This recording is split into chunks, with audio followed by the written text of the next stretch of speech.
네, 안녕하세요. 저는 딜라이트의 대표이사를 맡고 있는 김정현이라고 합니다. 저희 딜라이트는 청년들이 사회적인 문제를 해결하고자 하는 어떤 그런 미션에서 출발해서 지난 몇 년 동안 활동을 해왔는데요.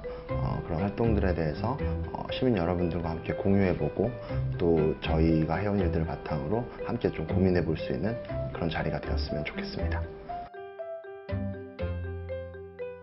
과학기술이라고 하면 일반적으로 굉장히 어렵고 무겁고 딱딱한 것이라고 느껴질 수 있는데요. 사실 과학기술이라는 게 사람의 필요에 의해서 만들어지는 것이고 우리가 일상 속에서 생겨나는 문제들을 해결하기 위한 방법을 찾아나가는 어떤 도구일 수 있다고 생각을 합니다. 그래서 그렇게 어렵게 느껴지는 과학기술이 아니라 일상 속에 우리의 어떤 사회에 발생하는 문제들을 해결하는 그런 과학기술은 활용이 될 수 있는지 그런 부분들에 대해서 얘기를 해보려고 합니다. 우리 서울시는 우리 서울 시민들이 생각하는 거와 참여하는 걸로 우리 서울시가 만들어진다고 생각을 합니다.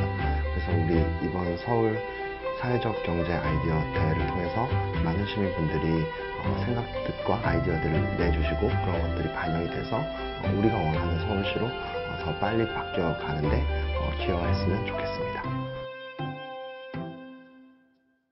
아이디어 제안은 위키서울을 통해서 제안해 주시면 됩니다. 많은 참여 부탁드리겠습니다.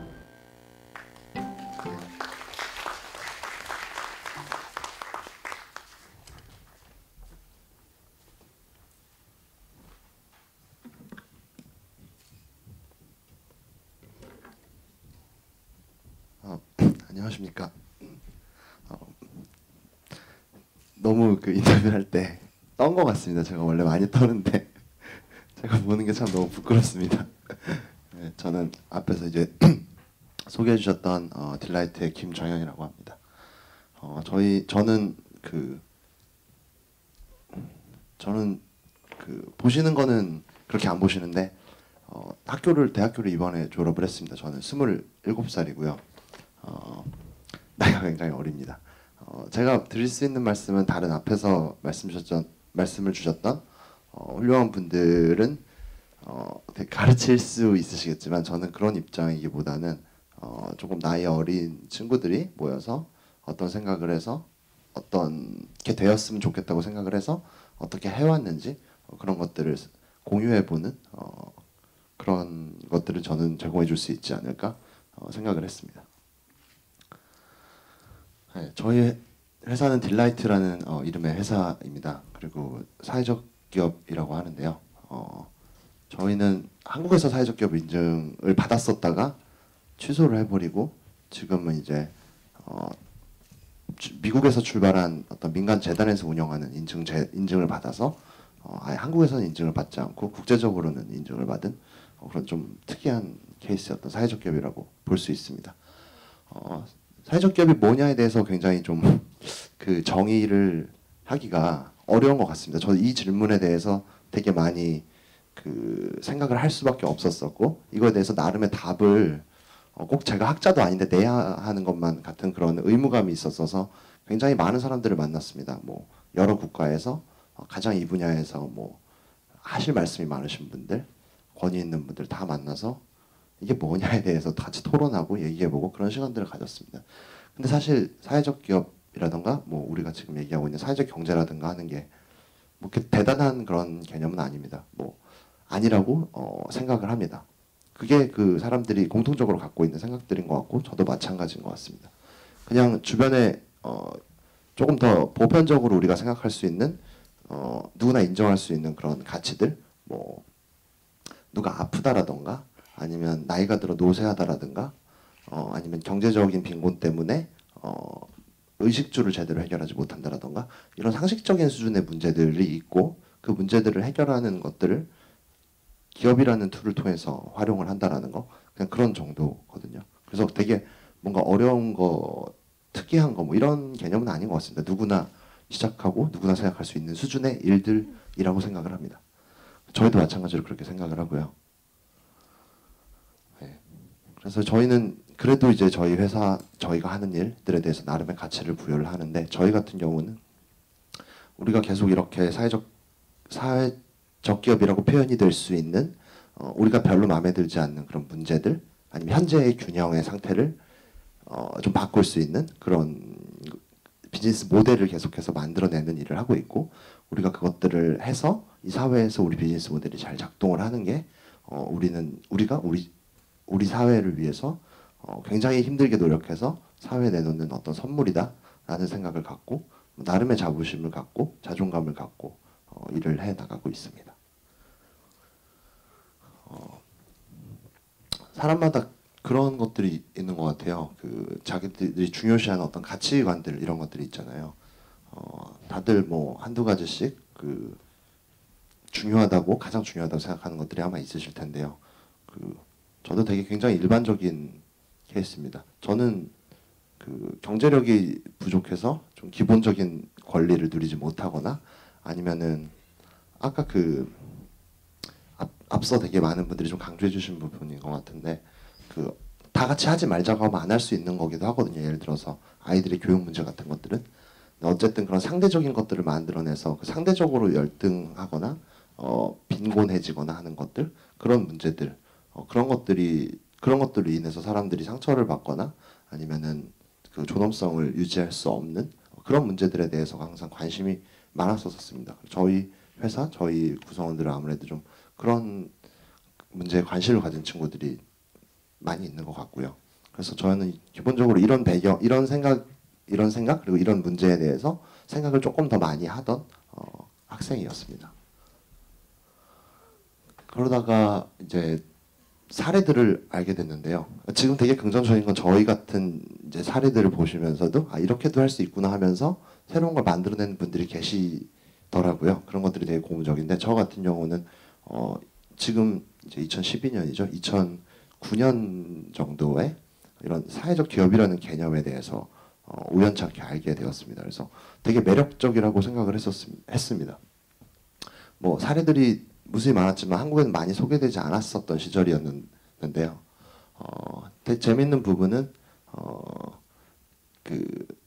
일반적으로 기업 활동을 하면서 돈을 벌기만도 바쁜데 어떻게 다른 사람들이나 다른 가치들을 추구할 수 있느냐라는 게 굉장히 일반적인 시각인 건데 기업을 바라보는 또 우리들의 대다수의 시각들이고 근데 사실 그 기업이라는 게 우리 사회에서 그 기업이 존속할 수 있도록 우리가 합의를 해준 거잖아요. 그리고 우리한테 유리하고 우리를 위해서 제품이나 서비스를 제공하고 우리로부터 인정을 받지 않으면 그 기업이라는 것도 없어질 수 있는 거잖아요. 우리가 사회적으로 합의를 한다면 사실은 그런 건데 그런 거라고 저는 생각을 했었었는데 그래서 반대로 우리 사회가 필요로 하는 것들에 기업이라는 게 맞춰줘야 되는 게 아닌가 이런 생각을 나지막히 하고 있었는데 그래도 이제 사례가 없으니 선례가 없으니 불가능하다라고 생각을 했지만 그런 생각들이 깨지는 그런 어떤 경험들이었던 것 같습니다. 그래서 너무 매력적이라고 생각을 했고 그래서 그런 사례들을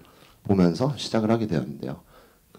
제가 자주 소개하는 사례인데요. 인도에 있는 사례예요.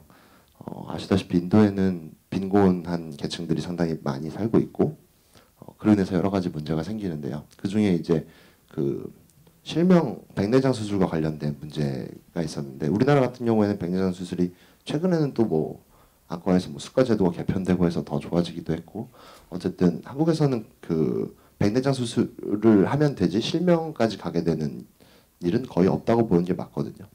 근데 인도 같은 경우는 이제 아무래도 우리나라보다 살기 어려우니까 이 문제가 제대로 해결이 되지 않고 있었고요. 그래서 어쨌든 돈이 없어서 수술을 받을 수가 없어서 실명이 되는 사람들이 굉장히 많았었다고 합니다. 그래서 이 문제를 어떻게 해결할 거냐라고 해서 이제 시작이 된 프로젝트인데요. 결과적으로 이 회사에서 한 거는 백내장 수술을 하기 위한 인공수 정체를 10분의 1 정도 일반 시장에 10분의 1 정도 가격에 만들어냈고요. 내기 위해서 많은 과학자나 뭐 의사들이나 그런 연구진들이 이제 이 목적을 위해서 달려들어서 제품을 개발해냈고요. 또 그리고 병원을 운영을 하는데요. 이 병원이 또 운영이 되는 게 좀 재밌습니다. 돈이 있는 사람은 정해진 가격을 내고 돈이 없는 사람은 없는 대로 내는 그런 구조거든요. 아까 이 전전에 말씀하셨던 문턱 없는 밧줄이랑 조금 비슷할 수 있는데요.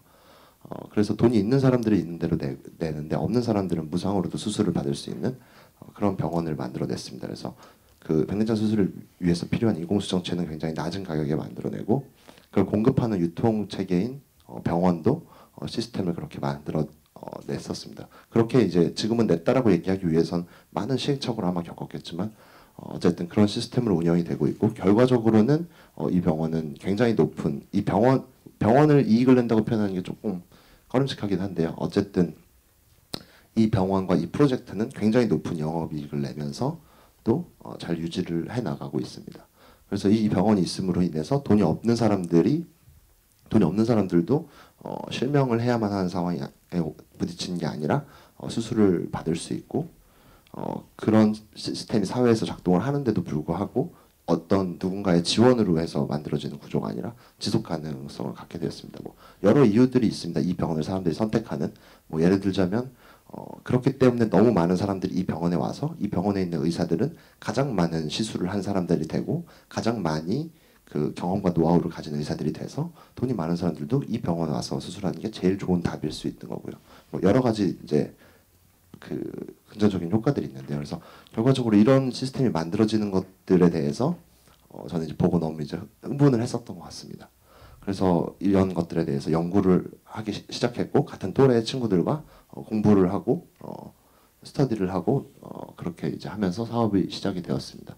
그래서 어떤 사업을 할까 되게 고민을 많이 하다가 한두 개 우리가 생각하는 대로 사업을 해보자 빨리 해보자 해서 한두 개 정도를 시작했다가 아주 빠르게 접었고요. 그 잘못되었다고 생각이 돼서 그다음에 이제 세 번째로 하게 된 사업이 이제 딜라이트라는 사업이었습니다. 아시다시피 그 노인 인구가 지금도 많고 앞으로는 우리나라가 전 세계에서 가장 빠른 속도로 많아집니다. 인구 대비 노인 인구가 굉장히 심각한 문제임은 다들 알고 계실 거고요. 그로 인해서 지금 많은 문제가 생겨나고 있는데 그 중에서 이제 저희가 그 가장 매력적이다라고 봤던 문제가 이 난청이라는 문제였었습니다. 굉장히 광범위한 사람들이 문제를 겪고 있는데 광범위한 사람들이 문제고 그리고 광범위한 사람들이 이 문제를 해결을 못하고 있고 그런 어떻게 보면은 해결할 게 거리가 굉장히 많은 사람들한테 임팩트를 줄 수 있는 그런 영역인데 다행이라고 볼 수는 없지만 해결이 되고 있지 않은 영역이어서 되게 재밌는 영역이다라고 생각을 해서 출발을 하게 됐습니다. 노인분들이 그 자연스럽게 그 노화를 겪으면서 자연스럽게 난청이라는 걸 겪게 되는데 여러 가지 부차적인 문제들이 굉장히 많이 생깁니다. 일단은 경제 활동을 할 수가 없고요.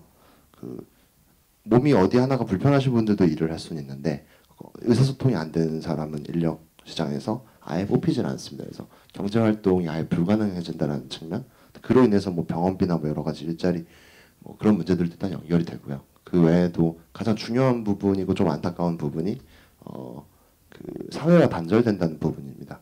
우리나라가 일반 인구의 그 자살률도 굉장히 높은 수준인데 노인 인구의 자살률은 더 높은 수준입니다. 여러 가지 뭐 문제들이 있겠지만 한 가지 이유만 아니겠지만 어쨌든 제가 생각하기에는 뭐 가족 간이나 사회와의 소통이 제대로 되지 않고 그 같이 있어주는 사람이 없다라는 이유도 저는 굉장히 크다고 생각을 합니다. 그리고 그렇게 하는 데 있어서 이분들이 대화가 안 통하면서 자연히 멀어지는 것도 굉장히 크다고 생각을 합니다. 그래서 이런 여러 가지 문제들을 만들어내는데요. 되게 문제는 간단했습니다. 너무 비싸다는 거였습니다. 이 난청이라는 걸 해결하기 위해서는 보청기라는 게 필요한데 이 보청기 가격이 너무 이제 비싸서 쓸 수 없다. 그래서 난청을 계속 유지할 수밖에 없다라는 게 인터뷰 결과였었습니다. 그래서 이걸 어떻게 해결할까를 고민을 하기 시작을 했고요. 이게 사실 아까 말씀드렸다시피 그 굉장히 사회 전반적으로 크게 넓게 많은 사람들한테 펼쳐져 있는 문제이기 때문에 공공의 영역에서 어찌 보면 해결이 되었었어야 될 영역이긴 한데요. 다른 국가들에 비해서 그 굉장히 낮은 수준의 어떤 지원밖에 없는 그런 실정이었었습니다. 그래서 시장 가격은 200만 원을 넘는 수준인데 정부에서 지원하는 거는 그의 한 6분의 1 정도밖에 안 되는, 그래서 실질적으로는 큰 돈을 들여야만 해결을 할 수 있는 뭐 그런 문제이기 때문에 방치가 되어 있었습니다. 그래서 그러면 문제 해결할 수 있는 방법은 소득이 이 사람들이 높아지거나 아니면 이게 가격이 낮춰지거나 둘 중에 하나라고 생각을 했습니다. 그래서 이제 저희는 가격을 어떻게 낮출 것인가, 이 분들이 그 충분히 접근 가능한 가격에 구매할 수 있게끔 어떻게 할 수 있을 것인가에서 대학생 3명이 모여서 출발을 했고요. 그 과학 기술에 대해서 얘기를 우리가 하는 건데 저희 지금은 이제 연구진들도 많이 있고 유수의 대학들과 같이 R&D를 하고 있지만 당시에는 저희는 다 경영학 전공이었습니다. 그래서 이런 기술들을 어떻게 할 것이냐에 대해 상당히 고민이 많았는데 어쨌든 결론부터 말씀드리면 사람들이 힘을 합치면 어떻게든 되는 것 같습니다. 과학기술이라고 그렇게 어렵게 볼 것만은 아니다라고 저는 생각을 합니다. 왜냐하면 전문가분들이 많이 계시니까요. 그래서 가격을 낮추기 위해서 어떻게 이제 노력을 할 것인가에 대해서 크게 이제 두 가지 정도를 고민을 했었습니다. 하나는 그 보청이라는 거를 사람들이 잘 모르시고 별로 알 이유도 아직은 없으실 것 같습니다. 근데 사실은 근데 우리 주변에 우리 아버지, 어머니나 할머니, 할아버지만 해도 다 문제긴 하거든요. 근데 막상 이제 구매를 해줘야 되는 그 우리 계층들은 잘 모르세요. 근데 어쨌든 부총회가 만들어지는 과정이 굉장히 복잡하게 돼 있어서 이걸 단순화했으면 좋겠다라고 생각을 했습니다. 그래서 이것들을 그 공정이나 유통될 수 있는 프로세스를 간소화했으면 좋겠다라고 생각을 해서 어떻게 간소화할 수 있을까 고민을 했고요.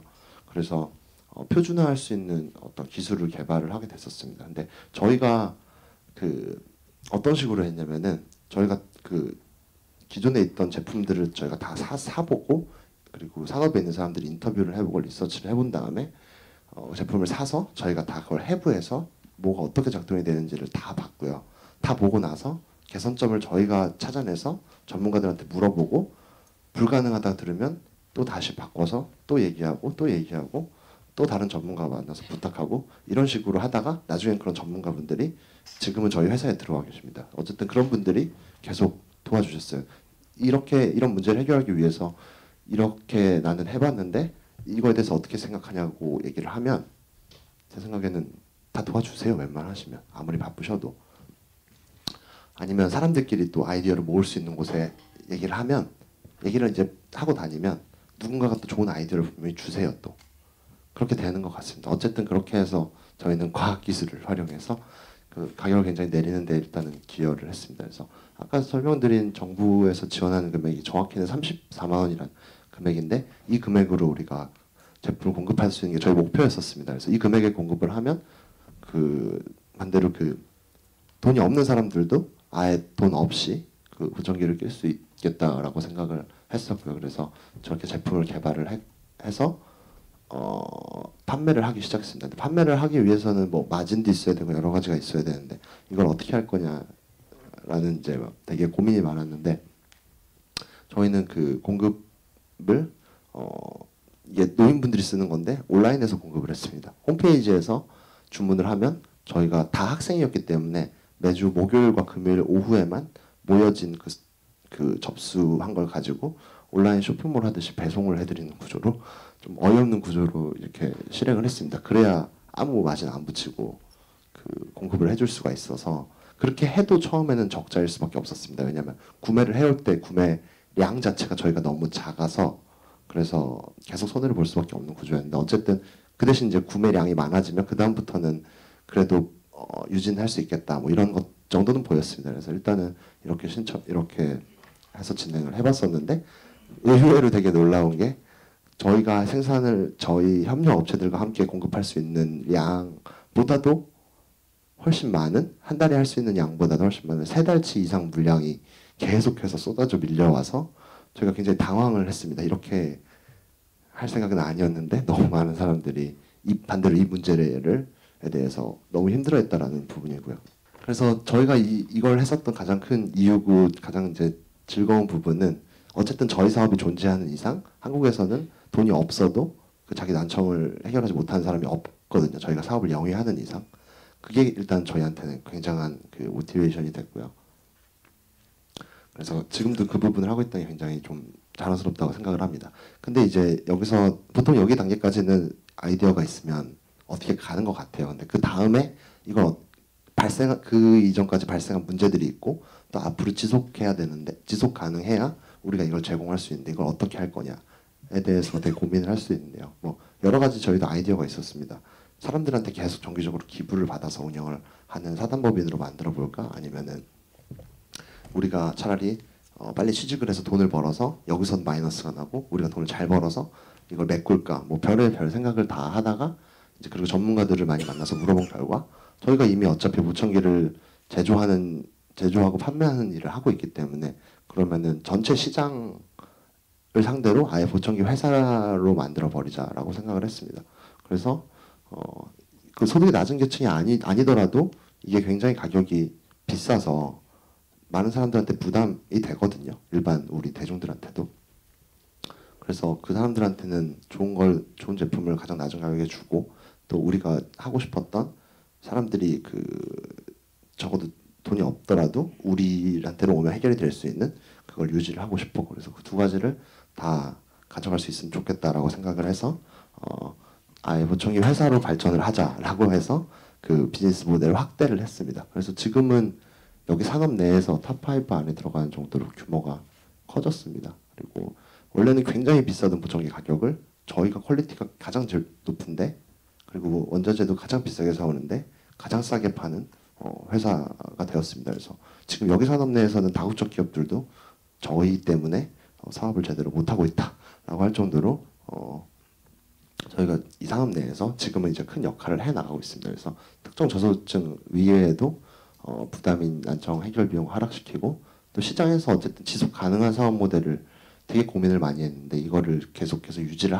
함으로 인해서 새로운 가치를 만들어내고 그리고 이전에 저희가 지키고 싶었던 가치를 유지를 해 나가고 있습니다. 네, 저희 사업은 이렇게 이제 진행을 해왔고요. 사실 근데 그 많은 사람들이 그 저희뿐만이 아니라 특히 청년층에서 많이 있는 것 같습니다. 저희 같은 사례들이 굉장히 많이 생겨나고 있습니다. 그게 사회의 흐름인 것 같고요. 그게 사람들이 원하는 거고 그리고 뭔가를 그 하고 싶다라고 느끼는 사람들이 더 이런 분야에서 하고 싶다라고 느끼는 케이스가 많아지는 것 같고요. 그래서 너무 많은 케이스들이 저희 같은 케이스들이 생겨나고 있습니다. 아직은 비주류겠지만 근데 결과적으로 시간이 지나면서는 기존의 자본주의가 해결하지 못한 문제들 또 기존의 어떤 영역에서 접근하지 못했던 접근 방식 그런 것들로 인해서 어려운 부분들이 저는 이제 채워져 나갈 거라고 생각을 합니다. 그래서 저희 같은 회사가 더 많아질 거라고 생각을 하고요. 그리고 마지막 한 가지만 더 말씀을 드리고 싶은 게 그 기업을 바라보는 시각이 좀 그 달라져야 된다고 저는 생각을 하는 것 같습니다. 기존의 전통적인 공급자가 그 공급을 하는 그 갑의 입장에서 공급자와 소비자의 관계도 깨져가고 있고 또 기업과 기업이 아닌 것, 영리, 비영리 이것의 경계도 굉장히 모호해지고 불분명해지고 있습니다. 근데 아직까지도 이 잣대를 가지고 나누려는 습성이 굉장히 강합니다. 사실 근데 이 공급자랑 소비자를 나누는 것과 영리와 비영리를 나누는 것이 나누기 위해서 있는 것인지에 대해서 저는 좀 생각을 해볼 필요가 있다고 생각을 합니다. 그게 어떤 식으로는 영리일 수도 있고 어떤 식으로는 비영리일 수도 있고 누구는 소비자이면서 동시에 공급자일 수도 있거든요. 그래서 그것이 그 심플하게 이해하기는 조금 어려울 수 있지만은 결과적으로 우리 사회가 필요로 하는 게 뭐고 우리 사회에 있는 구성원들이 한테 제공을 해주는 그 필요로 하는 것들을 제공해 주는 것이 무엇이냐의 관점에서 봐야 되지 않느냐 그리고 앞으로는 그렇게 변하지 않겠느냐 생각을 합니다. 그래서 영리 비영리를 나누는 것 공급자와 소비자를 나누는 것으로 관점이 나눠지기보다는 사람들이 필요로 하는 것에 의해서 기업도 비영리가 될 수 있고 비영리 사업을 하는 경우도 기업이 될 수 있다고 생각을 합니다. 소비자가 공급자가 되기도 하고요. 그래서 그런 것들에 대해서 우리가 조금 더 넓게 생각하고 좀 더 유연하게 생각해서 공급자도 우리는 소비자인 동시에 공급자이기 때문에 공급자도 소비자도 그런 유연한 관점에서 그 사고가 전환이 되면 많은 것들이 좀 바뀔 수 있지 않을까 그리고 그게 지금 사회가 원하고 있는 것들이 아닌가라고 생각을 합니다. 저는 이 정도로 발표 마치겠습니다. 감사합니다. 네, 조용조용 굉장히 잘 발표를 해주셨네요. 그 시간이 많지 않아서 제가 몇 가지만 좀 여쭤볼게요. 그 일단 김정현 대표님은 전공이 뭐예요? 경영학입니다. 네, 과학을 전공하지 않았답니다. 네. 두 번째로 네. 그 지금 이제 굉장히 많은 그 성장을 이루었는데 그 이렇게 이제 막 시작하시는 분들에게 좀 해주고 싶으신 말씀이 있으실 것 같아요. 특히 아까 그 인증 사회적 기업을 취소하시고 네. 국제 인증 받았다는 게 B 코퍼레이션이시죠? 네, 맞습니다. 예, 그것에 대해서도 좀 그걸 결심하시게 된 계기도 좀 더 말씀해 주시면 좋을 것 같고요. 예. 네. 일단 뭐 계기를 말씀드리면 마지막에 말씀드렸지만은 기업이든 어떤 나누는 한국에서 바라보는 어떤 그 기업과 비영리 뭐 이런 것들 나눠본 기준 이런 게 되게 그 천편일률적이고 변화될 여지가 별로 보이지 않는 것 같더라고요. 그리고 그런 그 사회적 합의 속에서 만들어진 사회적 기업이라는 한국의 개념도 우리가 생각하는 것과 실제 현상을 제대로 담아내지 못한다라고 판단을 해서 그 제도에 우리가 그럼 맞춰야 되느냐라고 봤을 때 맞추지 말자라고 저희는 생각을 했습니다. 왜냐하면 저희가 하려는 건 범주가 훨씬 더 넓고 다른 부분이 있어서 그래서 그런 범주에 맞아서 우리 같이 하고 있는 사람들이 없을까라고 봤을 때 당연히 굉장히 많습니다. 전 세계적으로는. 그래서 그런 사람들끼리 같이 모이자라고 생각을 해서 그런 사람들이 모여 있는 그래서 모인 사람들이 인증을 해주는 그 제도로 저희는 편입을 하는 걸로 결정을 했고요. 근데 그게 사실 뭐 장단이 있는 것 같습니다. 어떻게 보면 또 이 좁은 사회적 기업이라는 세계 안에서도 저희는 외톨이가 돼버리는 거여서 근데 저희는 저희 할 일 하는 게 중요해서 그런 건 그렇게 막 중요하다고 생각하지는 않았던 것 같고요. 그리고 시작하시려는 분들한테 말씀드리고 싶은 거는 저희도 그 일단은 이런 방향 문제나 그 하고 싶은 일이 있어서 그걸 실행을 하는 것까지는 좀 용기를 내서 하는데 그럼 그 다음에 어떻게 지속하게 할 거냐라는 거에 대해서 다 답을 못 주거든요. 사실 누가 계속 좋은 일이라고 돈을 줄 것도 아니고 그리고 같이 하는 사람들이 언제까지 뭐 어떤 사회에서 보편적으로 인정하고 있는 가치들이 부여되지 않는 일을 해줄 수 있을 거냐에 대해서도 답을 할 수 없거든요. 그런 거에 답을 할 수 있도록 사회가 좀 만들어졌으면 좋겠거든요. 사회가 만들어줘야 또 그런 게 생겨나는 건데 그래서 저희는 뭐 예를 들자면 완전한 기업의 길을 택했거든요. 기업이 돼서 시장에서 경쟁력을 가진 회사가 돼서 우리가 이제 해야 될 것들을 지켜내자 뭐 이런 식으로 생각을 했거든요. 그래서 저희 같은 경우는 그렇게 선택을 했고 지금 제가 객관적으로 봤을 때 상황에서는 그거 말고는 다른 답은 없는 것 같아요. 그래서 말씀드리고 싶은 게 뭐 쉽지 않은 거긴 한데 일단은 재밌는 부분은 있는 것 같고요. 그리고 하는 일 자체가 굉장히 의미 있을 수 있는 일이어서 근데 제도적으로나 주변 환경적으로 절대 이해를 못하는 상황이기 때문에 그런 것들에 대한 어떤 외로움이나 이런 것들은 좀 감내를 해야 되지 않을까 생각을 합니다. 그리고 또 한 가지 말씀드리면 저희가 이제 기업과 비슷한 어떤 그런 길을 택했듯이 가능한 시장에서 경쟁력이 있는 어떤 예를 들자면 이렇게 하는 기업들도 뭐 영국 같은 경우에 몇 개 케이스가 있는데요. 하나는 완전한 영리 사업을 하고요. 이 비영리 사업을 하기 위해서 영리 사업을 해서 법인을 2개로 나누는 경우도 있거든요. 이 수익이 나지 않지만 하고 싶은 일을 하기 위해서 여러 가지 방법이 있을 수 있는데 아직까지 지금 뜻이 있다면 아직까지는 한국 사회에서 그 뜻을 이루기 위해서 뭔가를 하려면 그 경제적인 가치가 동반될 수 있는 쪽으로 문제를 풀어 나가시는 게 지속 가능성을 높이고 정신적으로 덜 힘든 길이다라고 생각을 합니다. 네. 네, 감사합니다. 네, 큰 박수 부탁드릴게요. 네.